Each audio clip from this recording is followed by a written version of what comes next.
Sean Small, and I'm with Urban Talent.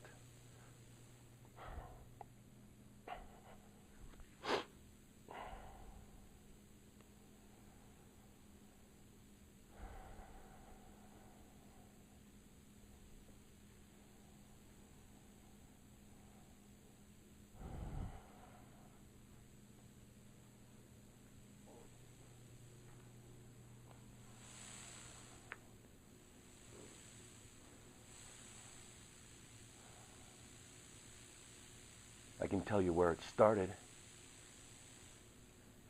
I was 6 years old. I remember sitting cross-legged on the veranda with my magnifying glass, a present from my stepdad. He thought I'd grow up to be a scientist. Angling it just right so the light would shine on a point directly on the ant I'd been stalking. I remember the sizzle, the way they'd squirm, and then a pop, and it'd explode.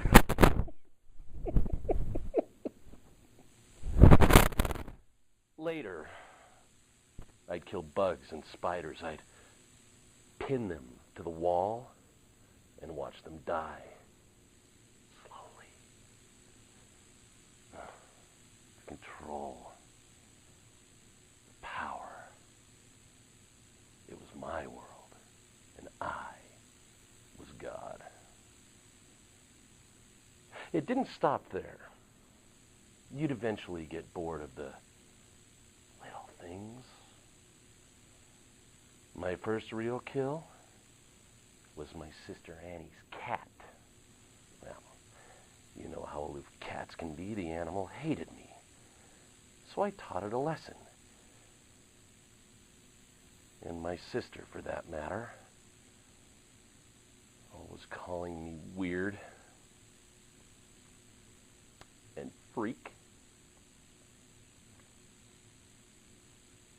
I strangled it with my bare hands and hung its head on a hook over her bed so she would see it first thing in the morning when she woke up. They sent me to a shrink after that. But I was smarter than him. Within 2 months, he'd sent me home with a "boys will just be boys" speech to my parents. I kept things quiet after that. Birds, snakes, rats, well, any small animal I could get my hands on, in fact. There's a great sense of power that comes from watching something die, staring into its eyes as it draws its last breath. It's almost pleasurable. I'd always been a loner, no friends at school or college. Wasn't anybody's fault. Just didn't like people much. But I liked her. Justine. Hair like chocolate milk that ran down her back, and bright emerald eyes. Like Annie's cat. She was soft. I tried to talk to her. I'd even sent her a letter telling her how I feel, but she just ignored me. And then one day I heard her telling her friend that she thought I was a freak. That word again, nobody was supposed to use that word, especially not her.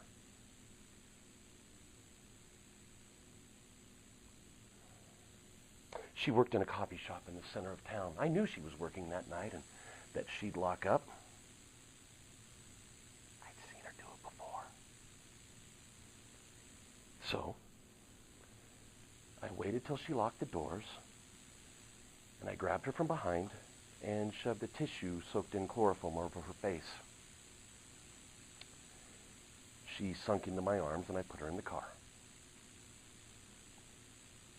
I drove her back to my room, and I carried her in. Oh, she was so beautiful lying on my bed. I stripped her naked and tied her to the post of my bed and spent the night watching her sleep. She awoke the next afternoon. Silly bitch started screaming, so I had to stuff her panties into her mouth. She wouldn't listen to me. I kept telling her how beautiful she was, but she was crying and struggling. We made love for the next few days. Oh, she pretended to struggle, and she cried often. She must have really been moved by it.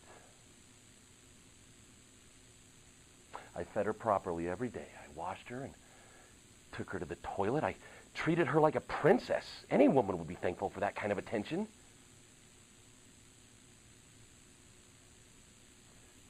On the last day,